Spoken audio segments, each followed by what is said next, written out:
George Soros is a legend in the world of investment management. When he moves money, the markets react. When he speaks, the world listens. He's also made an impact through a network of...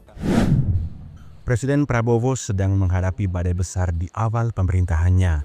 Rupiah terus melemah, utang luar negeri membengkak, dan saham perbankan nasional mulai terpuruk.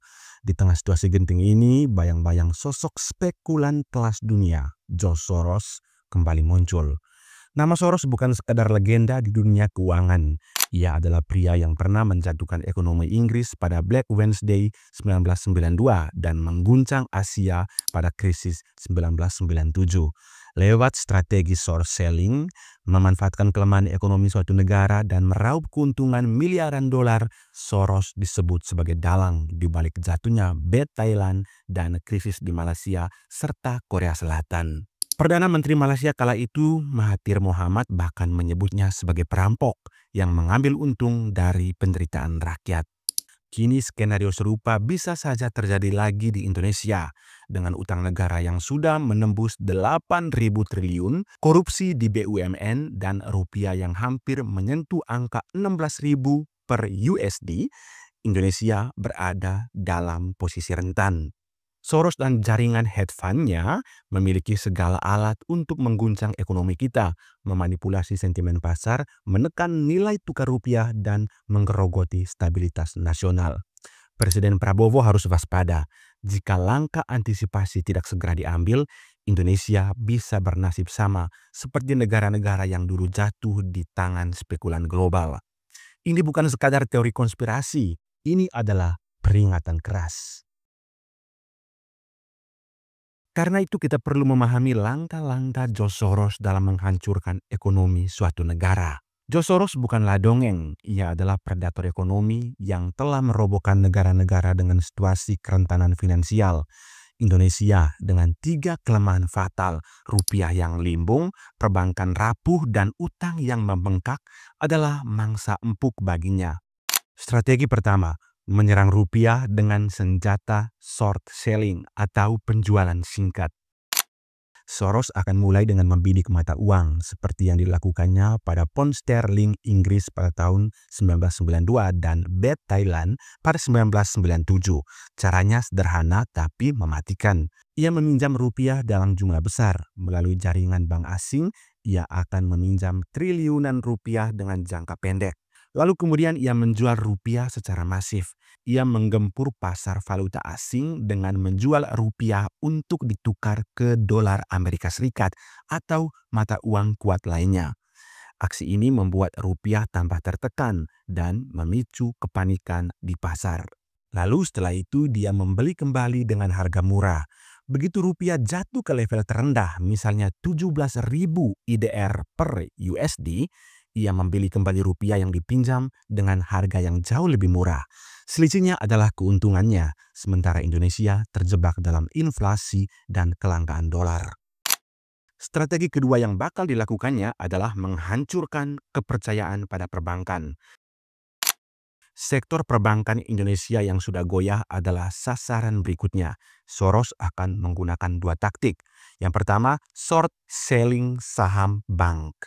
Melalui jaringan modalnya, ia akan meminjam saham bank besar seperti BCA atau BRI, lalu menjualnya dalam jumlah besar.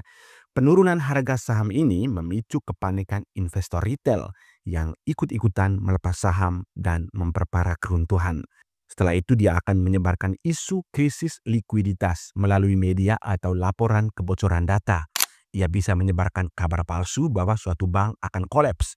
Misalnya, Bank X kekurangan dolar untuk bayar utang. Hasilnya, masyarakat ramai-ramai menarik dana dari bank dan bank tersebut pada akhirnya benar-benar kolaps. Skema serupa di masa lalu. Pada tahun 2008, spekulan menggunakan taktik ini untuk menjatuhkan Lehman Brothers dan memicu krisis global pada tahun 2008. Langkah ketiga yang mungkin akan dilakukan oleh George Soros adalah memanfaatkan utang untuk memaksa fire sale. Utang Indonesia yang mencapai 8.000 triliun adalah jerat yang bisa dieksploitasi. Salah satunya melalui short selling surat utang negara. Soros akan memborong surat utang negara dalam denominasi dolar, lalu tiba-tiba menjualnya secara besar-besaran. Ini membuat harga surat utang negara jatuh. Biaya utang pemerintah pun pada akhirnya membengkak. Masih di strategi ketiga, langkah berikutnya adalah memaksa privatisasi aset. Saat Indonesia kesulitan bayar utang, IMF atau kreditur asing akan memaksa privatisasi BUMN strategis seperti misalnya Pertamina atau PLN dengan harga yang miring. Soros dan kroninya akan masuk sebagai pembeli, menguasai aset-aset kunci. Presiden di Yunani pada tahun 2015 bisa menjadi contoh. Krisis utang Yunani dimanfaatkan oleh hedge fund untuk membeli pelabuhan dan bandara dengan diskon 70%. Strategi keempat adalah memanipulasi media untuk mempercepat kehancuran. Soros benar-benar tahu bahwa krisis ekonomi dimulai dari krisis kepercayaan. Di sini media menjadi senjatanya. Dengan memperbesar berita negatif, jaringannya seperti media finansial Bloomberg atau Reuters akan terus memberitakan pelemahan rupiah, korupsi, BUMN, atau rencana PHK massal. Tujuannya memperparah sentimen negatif investor.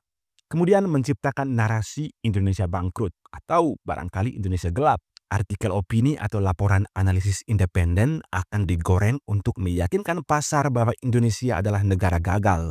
Hasilnya, modal asing kabur dan rupiah semakin terperosok. Contohnya di Malaysia pada tahun 1997, Soros dituding membayar media internasional untuk menggambarkan Malaysia sebagai negara korup yang tak layak investasi. Demikian dapat mempercepat pelarian modal asing ke luar negeri.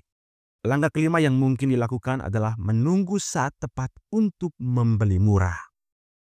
Setelah krisis memuncak, Soros akan berubah dari penghancur menjadi penyelamat. Tentu dengan maksud untuk mengeruk keuntungan. Hal itu dilakukan dengan cara membeli aset strategis di harga yang pecundang. Properti, saham bank, atau tambang emas dibeli saat harga terendah. Contoh, saat krisis 1998, aset-aset Indonesia dibeli asing dengan diskon 80%. Kemudian mengendalikan kebijakan via utang. Jika Indonesia terpaksa pinjam ke IMF, Soros bisa mempengaruhi syarat pinjam agar menguntungkan kepentingan bisnisnya, misalnya mencabut larangan kepemilikan asing di sektor energi. Setelah krisis memuncak, Soros akan berubah dari penghancur menjadi penyelamat, tentu dengan maksud mengeruk keuntungan. Jalan terakhir agar Indonesia selamat dari krisis yakni harus berani melakukan reformasi total. Pertama, KPK harus dikembalikan kekuatannya untuk memberantas korupsi di tubuh BUMN dan birokrasi. Kedua, Bank Indonesia perlu membatasi transaksi spekulatif falas dan diversifikasi cadangan devisa ke emas atau dolar.